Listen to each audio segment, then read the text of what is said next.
Dobrý den, moje jméno je Ondřej Hanzlíček, studuji Střední průmyslovou školu chemickou Pardubice a dnes bych vám chtěl přednést svoji práci SOČ s názvem Epoxidace metylesteru rostlinných olejů jako surovina pro udržitelné chemické aplikace v oboru zemědělství, potravinářství, lesní a vodní hospodářství.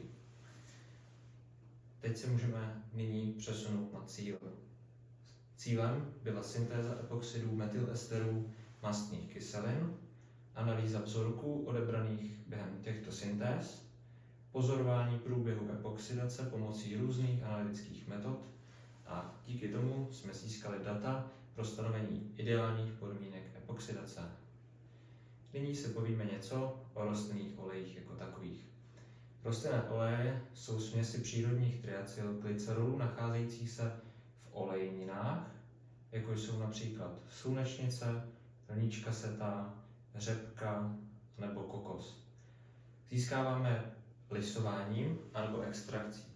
Lisovat je můžeme buď za tepla, anebo za studena a extrahovat je můžeme různými rozpouštědly, běžně je používán N-hexan. Využíváme je v potravinářství pro výrobu bionafty, maziva a jako SVO, což je Straight Vegetable Oil. Ten se využívá jako přímé palivo do aut, bez nutnosti úprav. Složení jsou složeny z glycerolu a různých mastných kyselin, ty mohou být buď nasycené nebo nenasycené, což si ukážeme na dalším slajdu na molekule nějakého triacylglycerolu. Jejich vlastnosti jsou, že jsou žluté a žnědé barvy, jsou rozpustné ve vodě a mají nižší hustotu než voda samotná, protože plavou na vrchu. Na dalším slajdu můžeme vidět glycerid, složený z kyseliny stearové, která je plně nasycená, z kyseliny olejové, která má jednu dvojnou vazbu, a z kyseliny linolové, která má dvě dvojné vazby. Na dalším slajdu můžeme vidět metylestery mastných kyselin. To jsou látky vzniklé transesterifikací rostlinných olejů. Zde glycerol nahradíme metylem a anglický název pro něj jsou fatty methyl esters FAME. Využíváme je jako bionaftu, maziva anebo právě pro naší epoxidaci. Výhodou u takovéto syntézy je, že nám jako vedlejší produkt vzniká glycerol, který můžeme pak využít v kosmetice. Jejich vlastnosti jsou, že jsou světle žluté barvy, mají výrazně nižší viskozitu než rostlinné oleje, což je výhodné pro vznětové motory, a mají velmi dobrou biologickou odbouratelnost a díky tomu jsou i náchylné oxidaci. Ale vždy, když je vytvoříme, tak nám vznikne směs. A dole můžeme vidět příklad takové molekuly. Na dalším slajdu máme samotný vzorec transesterifikace, kde takovou reakci jsme prováděli tak, že jsme vzali samotný rostlinný olej, ten jsme smíchali s metanolem a nechávali jsme to za pomoci katalyzátoru hydroxidu draselného reagovat za 60 stupňů zhruba hodinu a půl. A díky tomu nám vzniknou metylestery a glycerol. Na dalším slajdu si povíme něco o samotných epoxidech metylesterů mastných kyselin.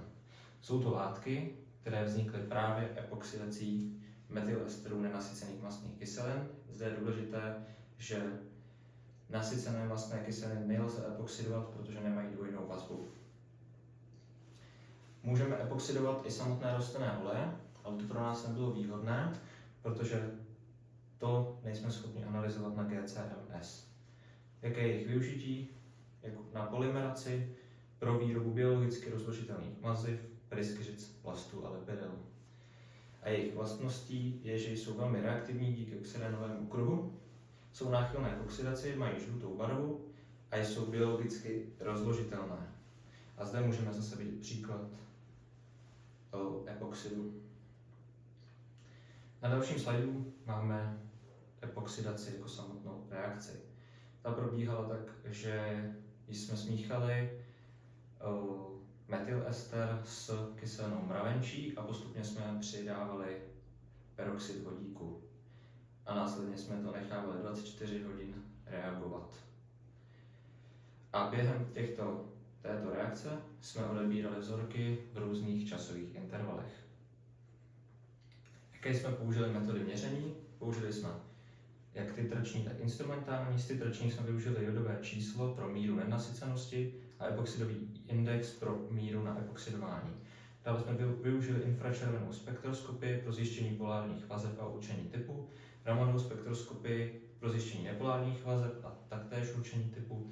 A hlavní metoda byla využita plynová chromatografie s hmotností spektrometrií, která nám dala kvalitativní i kvantitativní analýzu.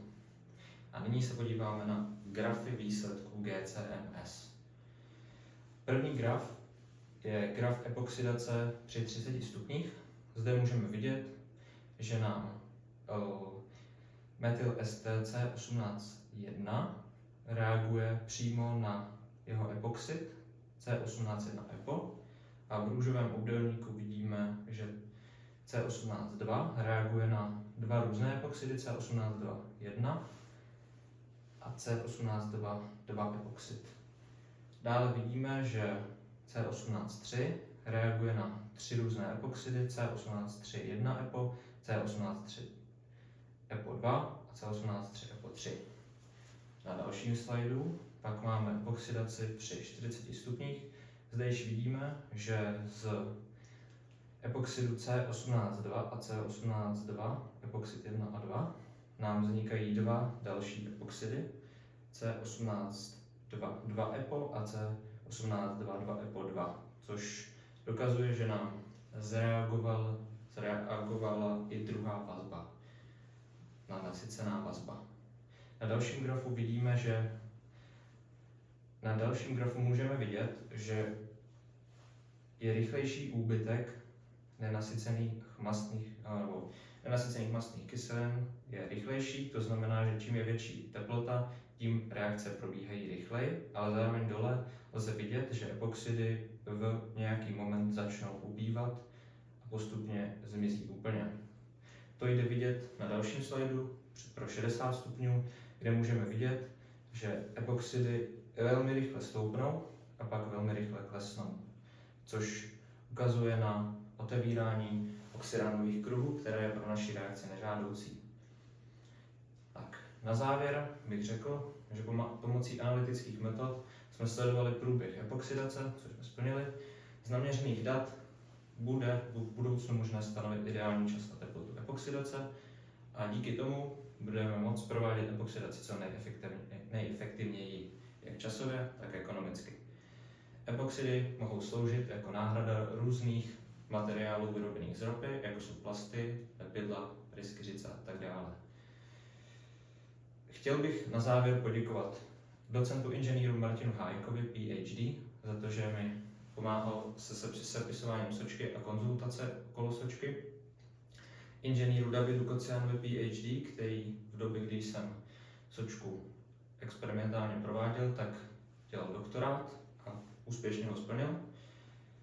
A taktéž bych chtěl poděkovat inženýrce Andreje Číškové, PhD, za to, že mi sočku zařídila a domluvila. To je vše a já vám moc děkuji za pozornost.